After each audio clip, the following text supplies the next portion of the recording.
Coming up in this episode of In Clear Focus. You need to learn how to build new habits and use insights across every area of marketing, right from creating the mission statement to creating content, creating segments, customer acquisition, retention, development, social. It really does encompass absolutely every area of marketing.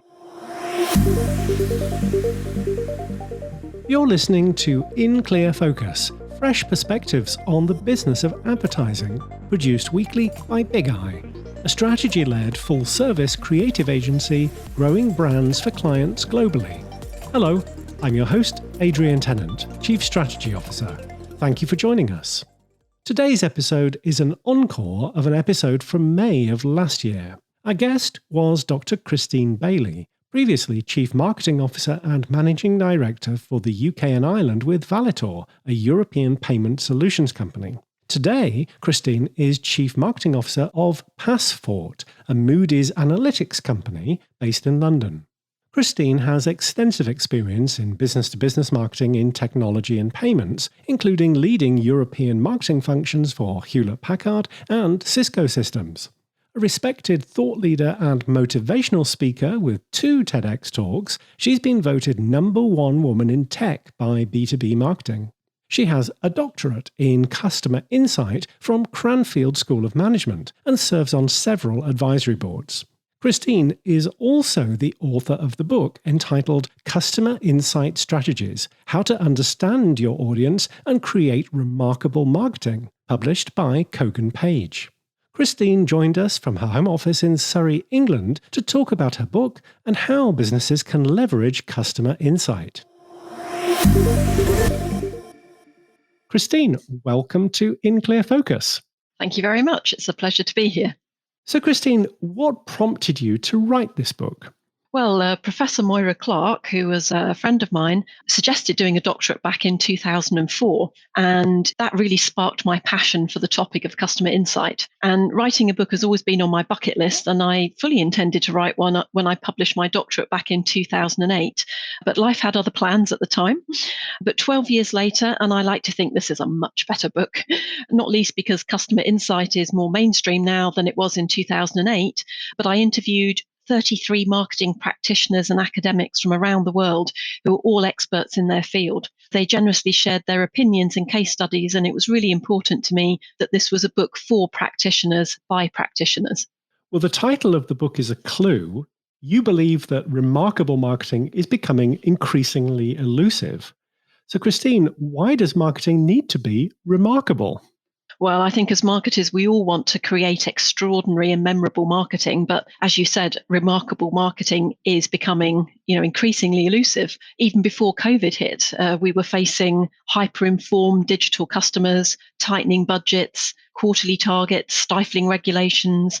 And it's difficult to stop, think and consider, what do we need to be doing differently to get to that extraordinary place?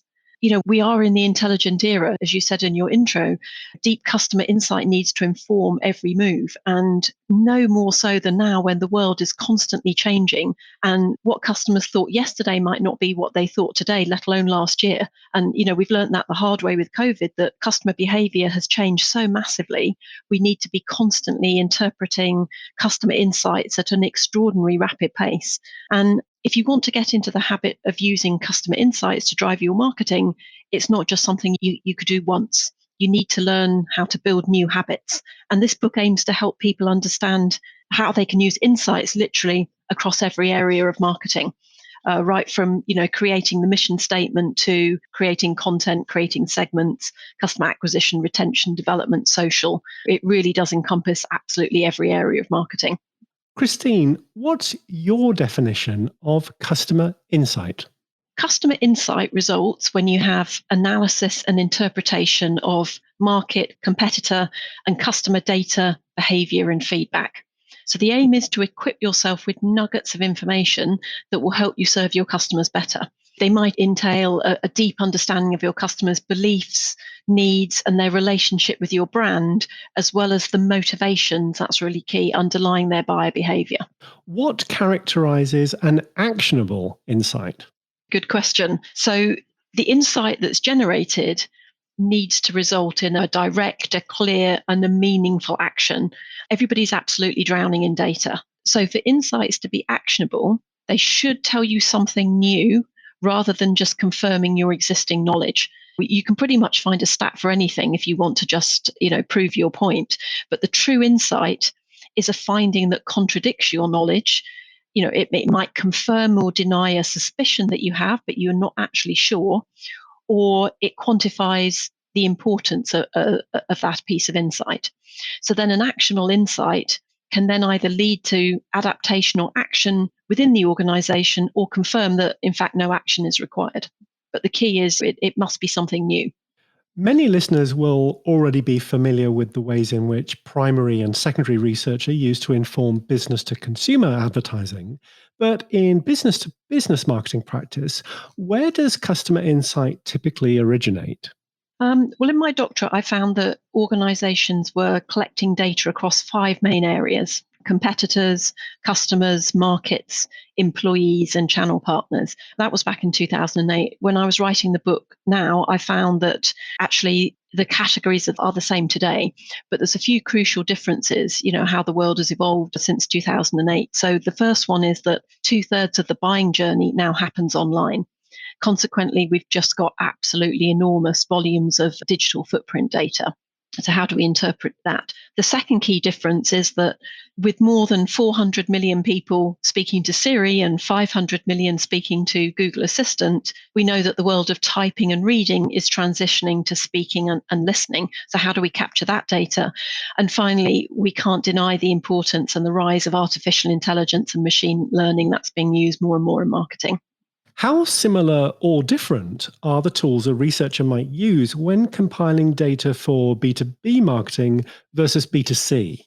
I wouldn't say that naturally defines the different tools that you use. I think that the tools are pretty much the same that are, the research tools or the research methods are available. The sample sizes are probably going to differ.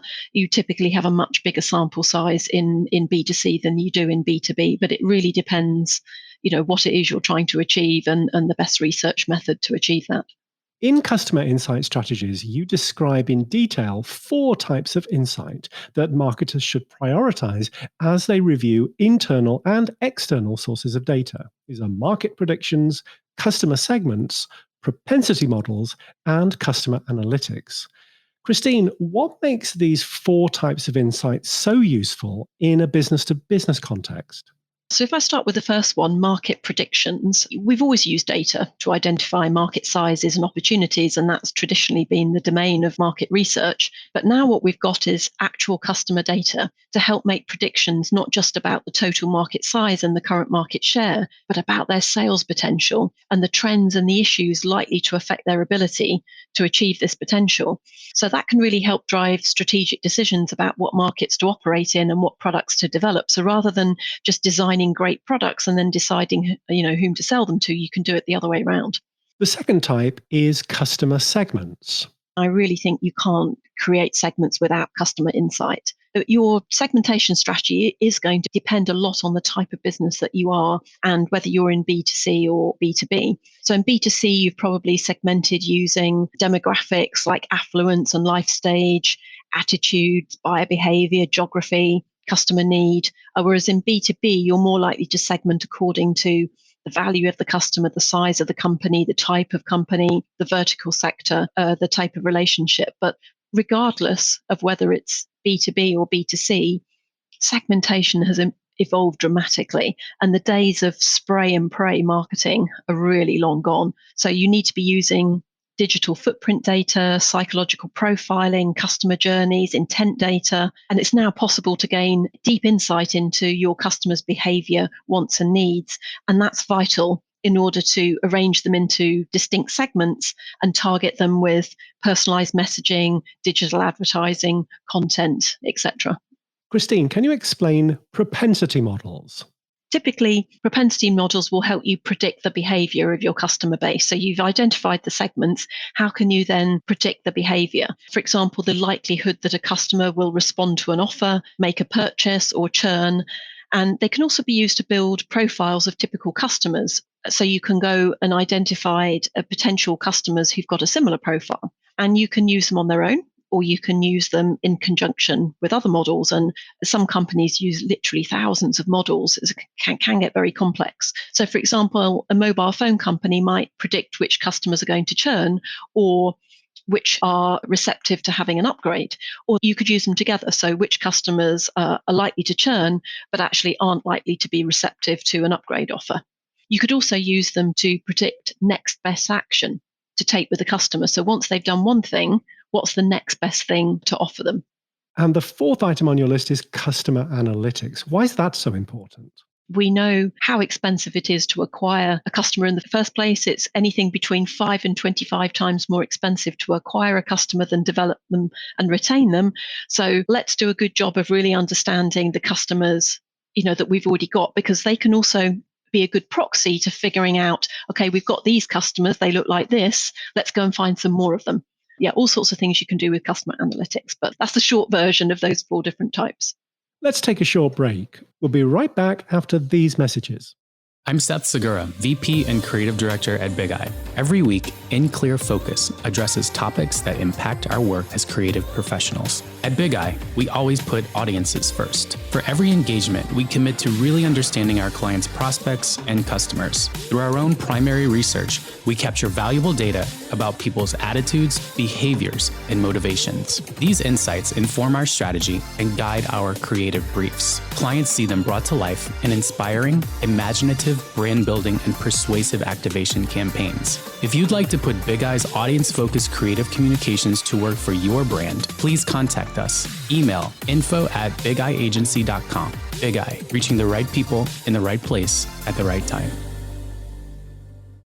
Each month, in partnership with our friends at Kogan Page, the Big Eye Book Club features interviews with authors who are experts in specific areas of marketing, consumer research, and customer experience. Our featured book for July is Future Ready Retail: How to Reimagine the Customer Experience, Rebuild Retail Spaces, and Reignite Our Shopping Malls and Streets by Ibrahim, a futurist retail strategist and designer. In Clear Focus listeners can save 20% on a print or electronic version of the book with exclusive promo code BIGEYE20. This code is valid for all products and pre-orders and applies to Kogan Page's free ebook offer.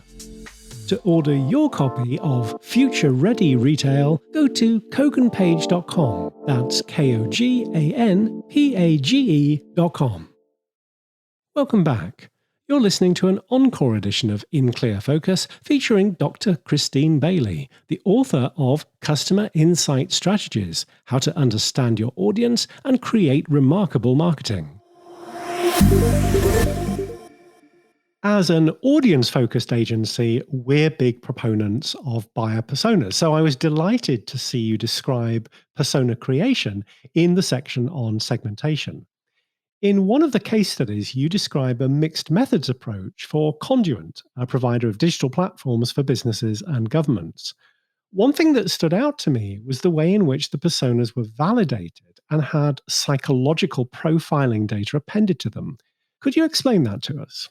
Yeah, Conduent used 3 different methods to create their personas. So the first thing they did was a survey of all their salespeople, who obviously know their customers pretty well. Then they did a survey of industries with external industry subject matter experts. And then they did some desk research. And then psychological profiling was the last thing that they did.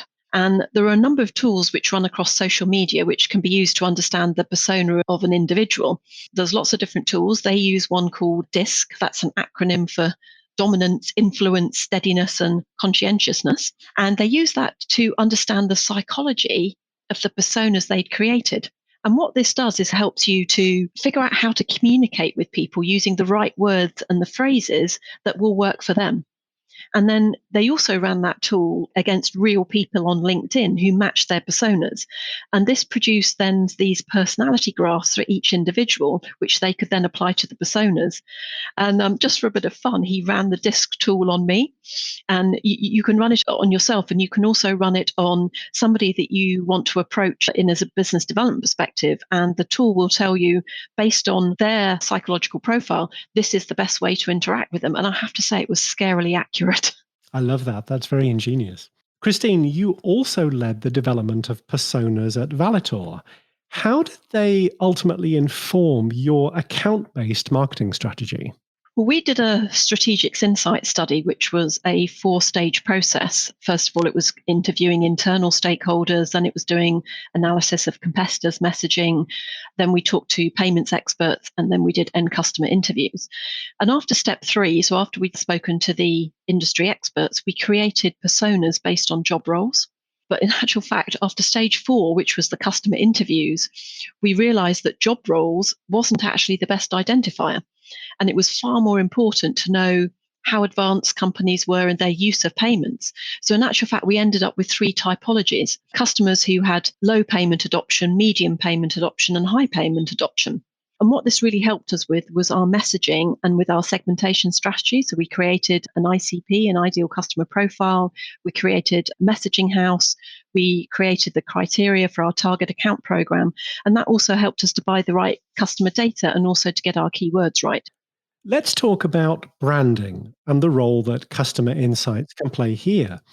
Ogilvy first started building brands in 1948. Back then, as you write in your book, and I quote, branding was about building awareness and guaranteeing quality, and marketing was about selling. Fast forward to today, and we're in the intelligent era, where the role of marketing is to uncover the deepest customer insights and action them. And the challenge for branding is to find highly personal and highly relevant roles in individuals' lives. End quote. Christine, could you briefly explain the difference between a master brand strategy versus a house of brands? Yeah, so I want to start with house of brands, actually, and that's where a company will market a range of separate brand names. And this is particularly common in fast moving consumer goods and in retail. So, as an example, the pen brand Sharpie, I'm sure everybody's familiar with Sharpies. That's a much better known brand than, and I bet you probably can't even tell me who makes Sharpies. It's actually, the corporate brand is Sanford, but that's not what people are familiar with. Whereas in a master brand strategy, the company itself is the brand, and its subsidiaries, products, or services become subsets of the main brand, like HSBC Bank, for example. Actually, there's a third hybrid model, which is often when a company has got offerings for both consumer and business customers. So, for example, Microsoft is the master brand, but it still retains separate brands for things like Skype and Xbox and Instagram, for example, which better suit consumer taste. Or you can have a hybrid model when you're on a journey to a master brand strategy, which is what we did at Valitor. So you can say, company is part of the X group, or like we did a Valitor company, for example. In what kinds of ways can marketers use customer insight most effectively to develop and support brand strategy? Successful branding today is all about having a clear position, that North Star, that purpose. And then you'll be able to build trust, create these immersive, innovative, personally engaging experiences and customer journeys in a human way. And lots of research points to the fact that the most successful companies are the ones that have a clear vision and a unique point of view. In order to get that, branding has to be rooted in insight, because without insight, you won't have understanding. Without understanding, you won't be able to build compelling and personal storytelling that connects with your customer and communicates your vision. So, in order to build your story, you need a crystal clear understanding of what your customer is trying to do or what they care about. And that's going to help you create your why, your purpose. One of the things I really enjoyed about your book is that it not only explains how customer insight is used in the marketing process, but also offers case studies that reflect specific challenges in which customer insight was central to informing strategic solutions. Christine, do you have a couple of favorite examples that you'd like to share? Yeah, you see, that's like asking someone to pick their favorite child. A couple of my favorite examples were, there was one case study from a former colleague of mine, Andrew Kane, who's the managing director of a branding agency called Sedgwick Richardson. He's based in Hong Kong. And one of his customers was a very well-known Chinese property developer. They were doing a mixed development and they wanted to give something back to the city. And they did that in a really innovative way. And it's what Mark Schaefer talks about in his Marketing Rebellion book of being of the city, not in the city. So they used customer insights to really understand what the people of that city wanted. And they created these pods around the development for local entrepreneurs to showcase their talent. And I think it was just a brilliant use of customer insights. Another a favorite example, I'm going to have to pick one from Cisco, because Cisco do so many amazing things with customer insight. And I'd probably have to pick a couple of examples. They have an amazing program of next best action to really take away from thinking, this is the campaign or the tactic I'd like to deploy. Who should I send my campaign to thinking the other way around to, okay, the customer has done this. What's the next best action to take with that customer?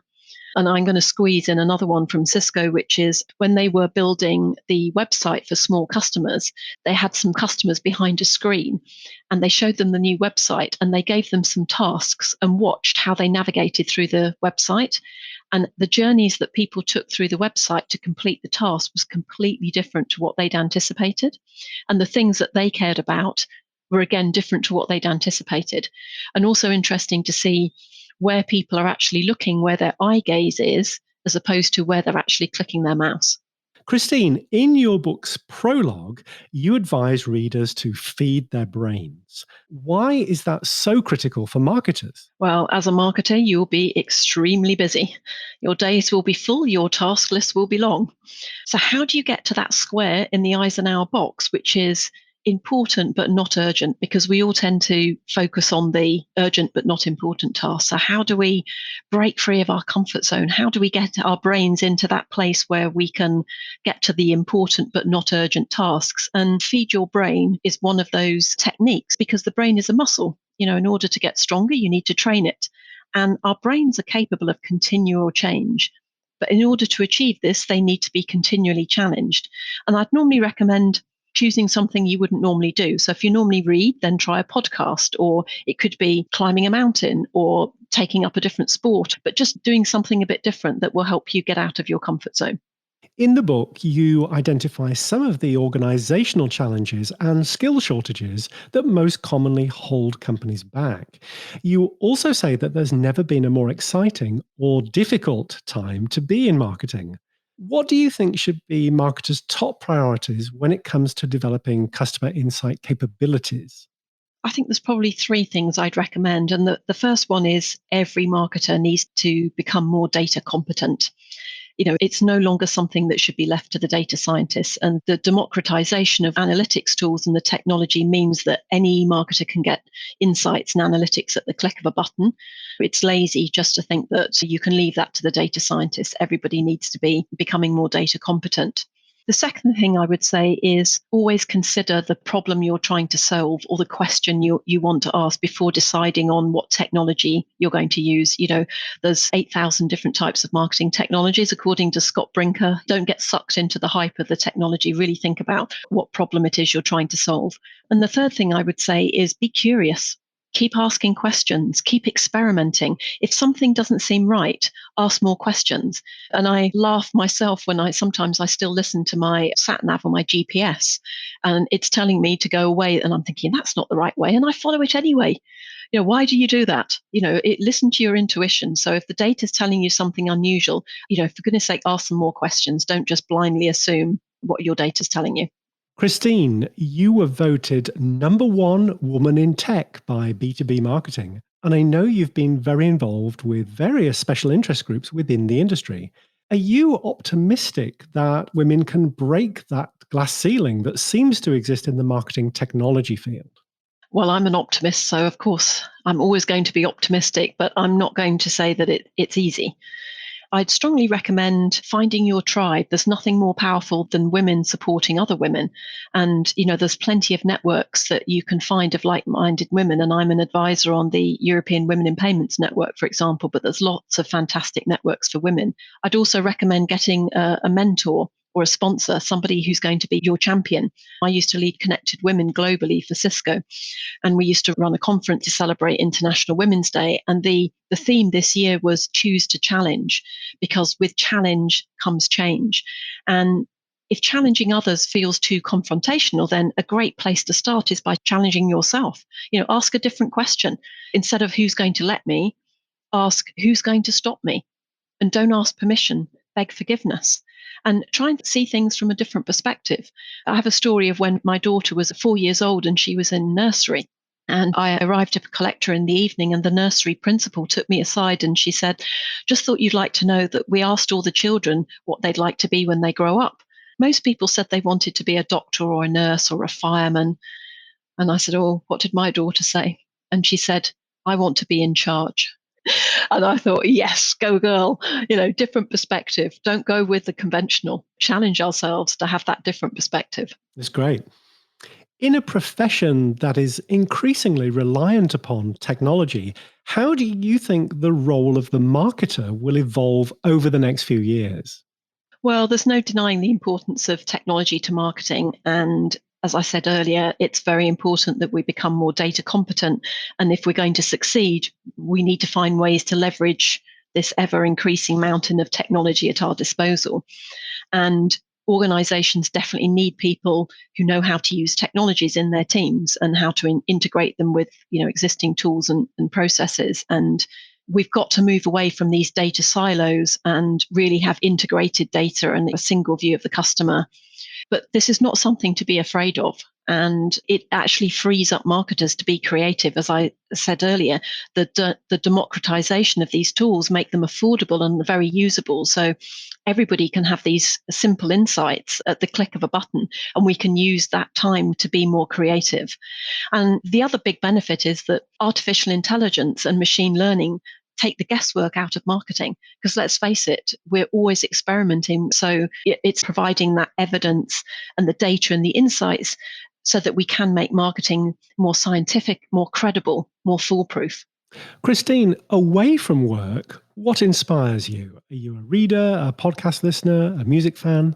I know we're doing a podcast here, but I have to be honest, I've always been an avid reader, and I still prefer, a physical book to a Kindle. But having said that, it's, not just books. I have a routine in the morning. I wake up, I get myself a cup of tea because I'm very British, and I sit in bed and I'll read the news and I'll look at articles on my phone and I'll get that bit of inspiration. And, I've got a teenage daughter now. She constantly inspires me. I love hearing her opinion, her views on the world, watching how she interacts with technology, how she communicates with her friends. We both love to travel. Obviously, I've never traveled so little in my entire life. In the last 30 years, I've done less travel than in the last year. We're a very musical household. My daughter plays lots of different instruments. I used to be really good at the piano, but I'm kind of reteaching myself during lockdown. And I also love to jive dance, and I love being outside. If In Clear Focus listeners would like to learn more about you, your TEDx talks, or your book, Customer Insight Strategies, where can they find you? Well, probably the best place to find everything is on LinkedIn. I'm Dr. Christine Bailey on LinkedIn, and you can find links from there to my TEDx talks and to my book. You can also find me on Twitter. My handle is @ChristineBailey. Christine, thank you very much for being our guest this week on In Clear Focus. You're welcome. Thanks for asking.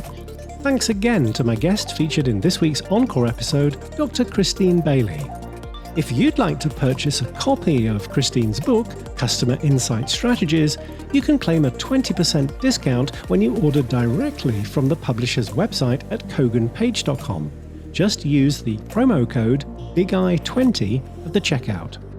You'll also find a transcript of this interview with links to the resources we discussed on the In Clear Focus page at bigeyeagency.com. Just select podcast. And if you enjoyed this episode, please consider following us wherever you listen to podcasts. Thank you for listening to In Clear Focus, produced by Big Eye. I've been your host, Adrian Tennant. Until next week, goodbye.